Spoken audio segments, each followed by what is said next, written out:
Big news this week with other giants of the sport. Rafa retires. Didn't think the headline was going to get taken away, but here we are.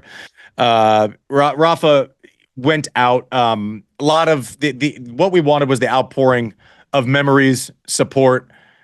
We did a show straight to camera, basically when he announced that it was over. So please go in our library and check that out. I'm sure Mike will tell you how to make that easier. Sean will link it on screen. Sean will link it on screen, and if not, it'll be in the bio on audio.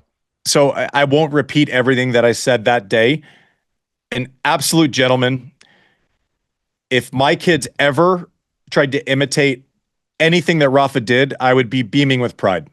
The way he went about it, the way he treated people, the way he had time for everyone.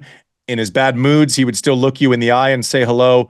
And then that's before we even get to what he did on court and the way he fought and the way he went about his business, the way he completely transformed tennis with his ability to create spin and power and speed. And then all of a sudden you put all of those things together, the leftiness. We thought, we were in the middle of this thing where we had a champion that was never going to be beaten again. Like, he was the guy. He was dry. And then all of a sudden it took the perfect prototype of a player to even bother Roger a little. Chuckers like me certainly weren't doing it, but you create a prototype of someone who's fast, strong, and can find the only pocket up and away on Roger, and all of a sudden it made tennis interesting again.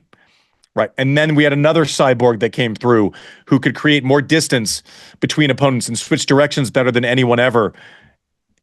It was just a fascinating time. I felt like I was a fan while I was a player. Everything good that's being said about Rafa, I haven't read one thing and been like, well, that's these people are victims of the moment. We're celebrating something because it's not here.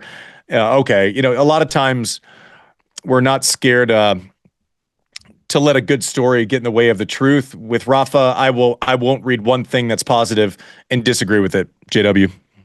Yeah, I can't remember if I said this or wrote it, but one thing I find really interesting about this whole story is his game is so hard to replicate, right? Starting with the fact that he's left-handed, which only 9% of the world is, and then the way he gripped the racket and hit the ball. And Roger joked about it, but some of his mannerisms and some of his we use our vocabulary, whatever we want to call him, his compulsions. Nobody played tennis like this guy.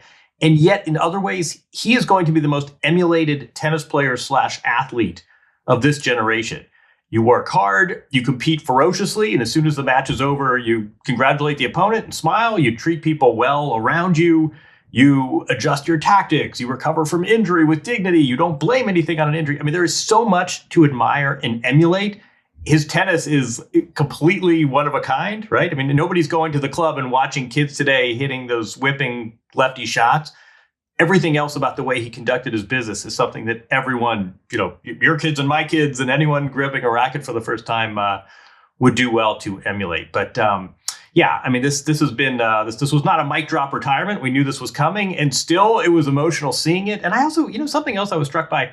Did you notice how this went way beyond tennis and way even beyond sports? I mean, my feed was filled with people who you didn't even know liked or followed tennis, and some of them were celebrities and newscasters. And this guy really punched through for a guy who never had a base in the United States, whose English was a work in progress through his 20s. This guy really seemed to connect with not just with tennis fans, but with the world at large.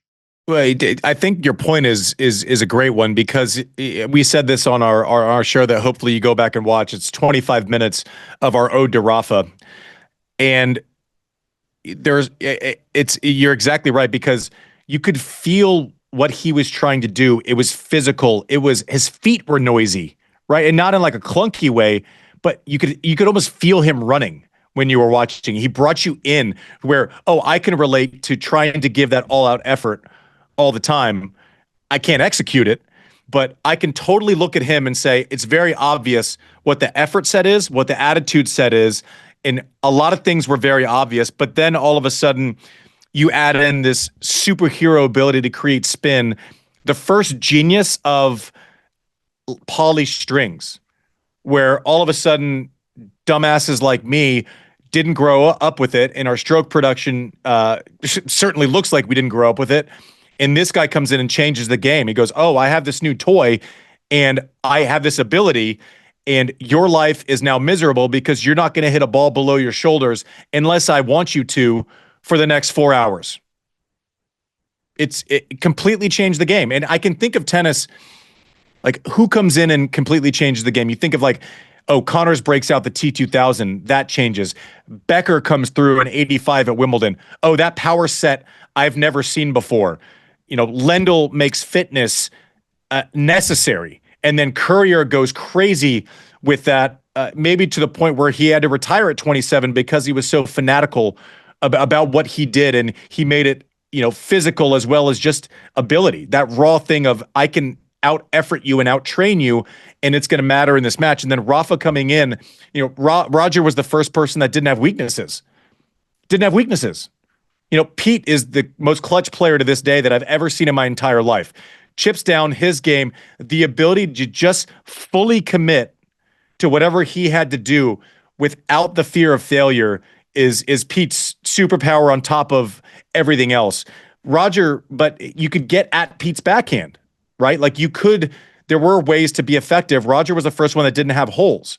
And then that creates Rafa who didn't, and creates Novak who didn't, and creates Sinner who now I don't know how the hell you beat him or what the strategy is beyond just keeping it close and hoping, unless you're Carlos Alcaraz.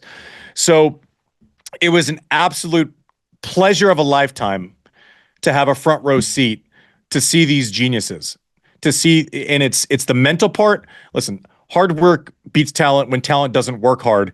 When you have both, fuck you Magoo to everybody else, because when you get this otherworldly talent that we've seen, that we've been spoiled by, that we've frankly become entitled to, Rafa a massive part of that. Roger is better for having Rafa. Novak would not be the player that he is without having to solve for Rafa. If he never had to solve for Rafa, we wouldn't know that there was a better version of Novak out there. We wouldn't know it, but there would be. These guys, the reason they were so great is because they would look across the net and see parts of themselves across the net and know that they had to get better. Rafa was a massive part about that. He created a hell of an impossible puzzle for a long time and did it in simply a decent way all the time. Start to finish. I mean, this guy broke through and there was a bit of fanfare, but he became this absolute global star. I mean, to obligations. I mean, you'd see him go through a tournament and you realize that his existence was nothing like the guy ranked number 4. And through it all, this swelling, burgeoning, mushrooming fame, everything that comes with it, he never was anything other than the same decent guy he was when we all met him at 18 and 19. And I'll tell you, just in the locker room, like I remember when I stopped at the U.S. Open, there were a lot of well-meaning people, but who wanted to. There was a certain melodrama about the week, right? Which Rafa didn't ever really participate in. Not to me personally, but he came over and said, "Andy, I've loved being on tour with you. I've loved playing together. You'll forever have my respect. I hope the other side is just as good for you." Didn't need, it didn't. It was just like I'm getting goosebumps thinking about it now. Simple, direct, decent, always full of respect for his other players.